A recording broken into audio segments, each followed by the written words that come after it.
न्यायालय, न्याय का मंदिर दुरुस्त हो जाए तो ये बात सही है कि बाकी सारी समस्याएं स्वतः खत्म हो जाएंगी, लेकिन ये दुरुस्त होने का नाम नहीं ले रही है। क्या लग रहा है फिर आंदोलन होगा सड़कों पर? दुनिया के अन्य देशों में जो न्यायालय की स्थिति है वही करवाना चाहते हैं। ऐसी शर्मनाक, ऐसे विभत्स, घटिया आर्गुमेंट सुप्रीम कोर्ट में चले, माननीय जजों के द्वारा किए जाएं, और ऐसा लग रहा है कि देश पूरी तरह से गंवारों का देश है, मूर्खों का देश है, अनपढ़ों का देश है, नाकाबिलों का देश है, निकम्मों का देश है, जो इनके हर आर्गुमेंट को शिरोधार्य कर लेगा। इन्होंने आर्गुमेंट कर दिया, इन्होंने निर्णय दे दिया और लोग इनको मान लेंगे। न्यायपूर्ण निर्णय को मानना अनिवार्य है।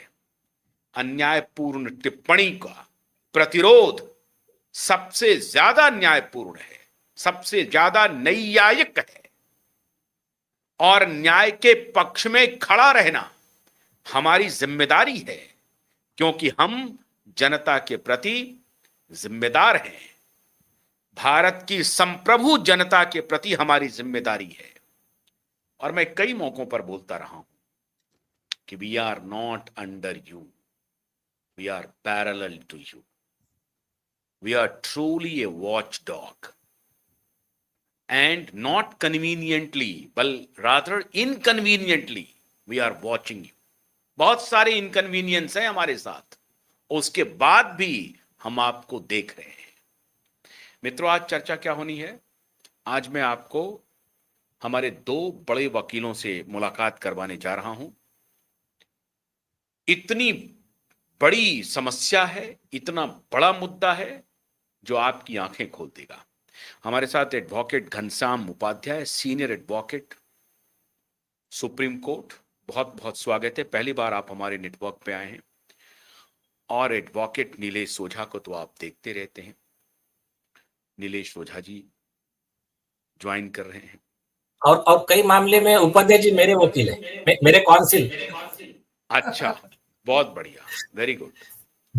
नहीं, इनका मैं हाँ, मैं बोलिए 2 मिनट बोलिए परिचय देता हूँ, बाद में आप शुरू कीजिए। बोलिए। उपाध्याय जी का लॉ का नॉलेज, और मतलब सिर्फ नॉलेज नहीं, प्रेजेंस ऑफ माइंड, और मतलब उसको क्या बोलते हैं, फोर्सफुली आर्गुमेंट करके जज से जो ऑर्डर लेते, जहां पर अन्याय हुआ है वहां ये खड़े हो गए, वो पर्सनली लेते हैं उनका। मैं तो हम रिक्वेस्ट करते कि आप इतना अग्रेसिव मत जाइए। पर्सनली लेकर झगड़ा करके जिस तरह से इन्होंने कई रिपोर्टेड जजमेंट लिया है, और बाकी तो ठीक है, इनके ऊपर अपन अलग से प्रोग्राम करेंगे, लेकिन डरते नहीं है। और जब भी कभी हमारा विषय होता है, जब हमारा कंटेम्प्ट हो गया या हमारा कोई भी विषय है, तो एक बड़े भाई की तरह आकर खड़े हो जाते हैं। अपने आंदोलन में एक बहुत बड़ा एक पैरेंटल फिगर है ये। तो एडवोकेट घनश्याम उपाध्याय जी, आज जो हम चर्चा करने जा रहे हैं, पूरे देश को बताइए, पूरे देश को बताइए कि आज किस बात पर हम चर्चा करने जा रहे हैं और ये कितना जरूरी है। देखिए, ऐसा कि पहले मैं विषय पे आऊं, जरा मुझे बता दीजिए कि नीलेश जी ने बड़ी बड़ी प्रशंसा की है, लेकिन एक बात नहीं बताया कि मैं इनकी भी मदद लेता हूं। मामला जहां फंसता है जजमेंट वगैरह पे, तो तुरंत फोन करता हूं, भाई बताए, तुरंत जजमेंट दे देते हैं। तो ऐसा नहीं है कि हम अकेले करते हैं, काफी मददगार साबित होते हैं।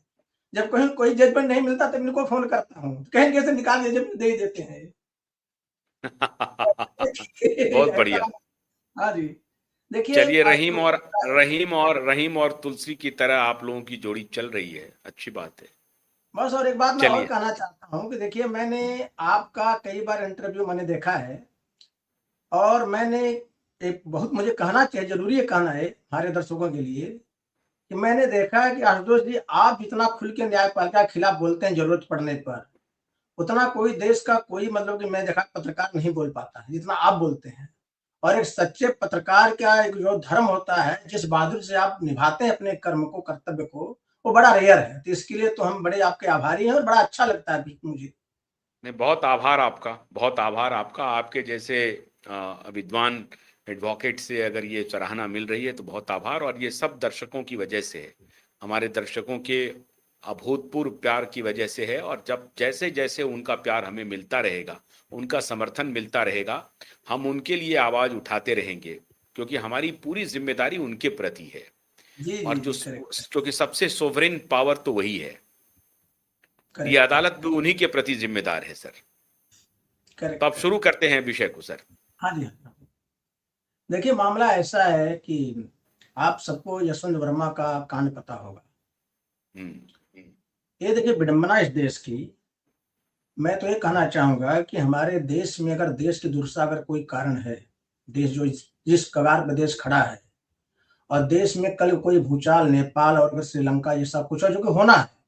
मैं तो नीलेष जी को पूछिए, मैं करीब 2-4 सालों से लोगों को मैं कह रहा हूँ, ये देखिए सर के ऊपर से पानी जा रहा है। सारी दुर्दशा का कारण हमारी न्यायपालिका है और मुख्य रूप से सुप्रीम कोर्ट ज्यादा करके।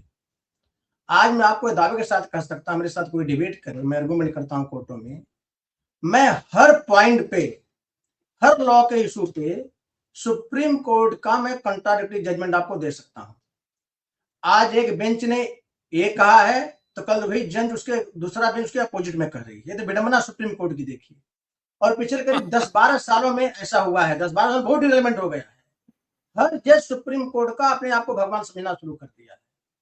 अगर ये सही हो जाए तो देश की सारी 90% समस्याओं का समाधान हो जाएगा। हमारे जैसे वकील नीलेष ओझा जैसे बहुत सारे वकील ऐसे हैं जो कि as a one man army काम करके सबको सुधार सकते हैं। हमारे जो पॉलिटिशियंस हैं, हमारे और जो करप्ट सिस्टम सब सुधर सकता है।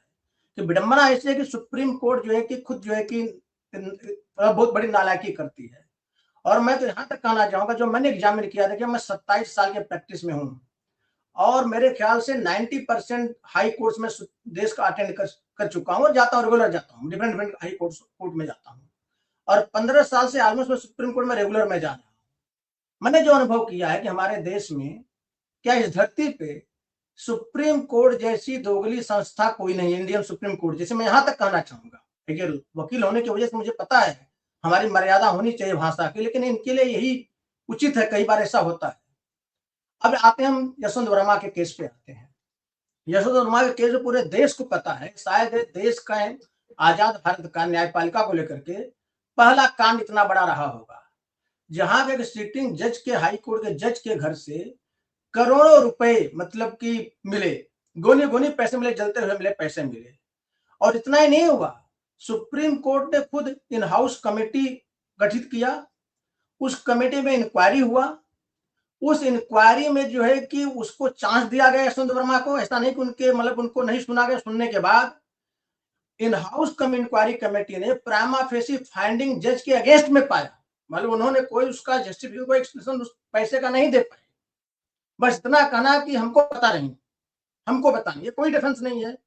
और फिर वो रिपोर्ट सबमिट करते हैं चीफ जस्टिस ऑफ इंडिया को, उसमें जो थे जस्टिस संजीव खन्ना, उनको रिपोर्ट सबमिट कर रहे हैं, कमेटी रिपोर्ट सबमिट कर रही है। और चीफ जस्टिस ऑफ इंडिया भी उस रिपोर्ट के फाइंडिंग से कन्विंस हो रहे हैं कि नहीं, रिपोर्ट की फाइंडिंग परफेक्ट है, इसमें है, प्राइमा फेसी केस बनता है। और उसको फिर वो पार्लियामेंट को भेज रहे हैं, राष्ट्रपति को, प्राइम मिनिस्टर को भेज रहे हैं एक्शन लेने के लिए। अब बताइए इस केस में बचा क्या है? एफआईआर क्यों नहीं होगा भाई? किस लिए एफआईआर नहीं होगा? तुमने खुद कहा है, सुप्रीम कोर्ट ने खुद किया, कहा के वीरास्वामी के जजमेंट में कि भाई जजेज of the high court and supreme court they are not immune from prosecution, they are public servant. उन्होंने क्या कर दिया, अपने लिए कवच बना कर रख दिया है। सुप्रीम कोर्ट और की क्या आदत है हाई कोर्ट की, बता दूं आपको, जब उनके ऊपर आता है तो कानून खुद बना लेते हैं, कानून नहीं रहेगा तो भी कानून बना लेते हैं। के वीरास्वामी के जजमेंट में क्या कह दिया कि नहीं, सिटिंग जज, हाई कोर्ट के जज के, सुप्रीम कोर्ट से हाई कोर्ट के सिटिंग जज के अगेंस्ट में एफआईआर बगैर चीफ जस्टिस के परमिशन से नहीं मिलेगा। भैया कहां से आपको मिल गया? आपने कानून क्यों बना लिया आपने? और अगर कोई बात अगर हम सामाजिक लेकर के जावे, बोले भाई इसमें दीजिए, कुछ डायरेक्शन दीजिए, गाइडलाइन दीजिए, बोला नहीं, we can not direct, we can not direct the parliament to enact the law, we don't have power. लेकिन इनके लिए पावर है, चलिए वो भी मान लेते हैं। लेकिन जहां तक यशवंत वर्मा का सवाल है, इनके लिए वो भी प्रोटेक्शन अवेलेबल नहीं है, आई डोंट इट, क्योंकि वो रिजाइन कर चुका है, व्यक्ति रिजाइन कर दिए हैं। अब बताइए भाई एफआईआर क्यों नहीं होगा? आपके जज के खिलाफ करप्शन का इतना बड़ा चार्ज लगा है, इतना बड़ा फ्रॉड देश में हुआ है, पूरी दुनिया शर्मनाक हो गई, भारत पूरा शर्मनाक हो गया, दुनिया के आगे नाक कट गई है। एफआईआर क्यों नहीं होगा? अब आते हैं कानून पे, आते हैं एफआईआर वाले कानून पे आते हैं। एफआईआर करने के लिए आपका खुद का गाइडलाइंस, आप बड़े बड़े लेक्चर दिए बहुत सारे जगह में, जैसे बता दो state of Haryana versus Bhajan Lal, landmark Lalita Kumari के, सबको बच्चा बच्चा जानता है। आपने क्या गाइडलाइंस दिया है कि अगर कंप्लेन अगर कॉग्नाइजेबल ऑफेंस डिस्क्लोज करता है तो एफआईआर इज मस्ट। और आपने यहां तक कहा है कि एफआईआर अगर जो पुलिस ऑफिसर नहीं करता है तो एक्शन मस्ट बी टेकन। आपने वर्ड क्या किया है? Must be taken against the earning officer. आपने ऐसा जजमेंट दिया हुआ है। और उसमें फिर आपने ये भी कहा है कि जो प्रिलिमिनरी इंक्वायरी होती है वो कब कर सकते हो आप? जबकि एफआईआर कंप्लेन पढ़ने से क्लियर नहीं कि कॉग्निजेबल ऑफेंस डिस्क्लोज होता है कि नहीं होता है। अगर डिस्क्लोज होता है तो प्रिलिमिनरी इंक्वायरी की भी जरूरत नहीं है, एफआईआर मस्ट है। तो भैया इसमें एफआईआर क्यों नहीं होगा? उसके बाद अब आते हैं इन्वेस्टिगेशन पे। इन्वेस्टिगेशन में अगर सेक्शन 147 सीआरपीसी का पढ़े, जो बीएनएस का भी सब्स्टिट्यूट सेक्शन हो गया है, उसमें देखिए आपको what is the requirement law, suspicion. एक इन्वेस्टिगेशन ऑफिस को सस्पिशन क्रिएट करना, सस्पिशन अगर है कि नहीं ऑफेंस हुआ है इसमें, तो एफआईआर इन्वेस्टिगेशन कमेंस करेगा। सुप्रीम कोर्ट ने खुद भजन लाल के जजमेंट में, state of Haryana versus Bhajan लाल, दुनिया सेक्शन 157 को एग्जामिन करने के कॉन्टेक्स्ट में, रंजना जरा भजन लाल का लेकर के आना जजमेंट फास्ट एकदम। तो सुप्रीम कोर्ट ने उसमें दुनिया के सारे शब्दकोश, सारे डिक्शनरी को कोड कर दिया है कि what is the meaning of suspicion. और कंक्लूजन क्या निकाला है? Suspicion would mean without proof, without evidence, just कुछ दिखा तो इन्वेस्टिगेशन होना चाहिए। ये आपका खुद का पैरामीटर लेट डाउन है। अब इसको हम अप्लाई करते हैं यशवंत वर्मा के केस में। यहां बचा है क्या भैया?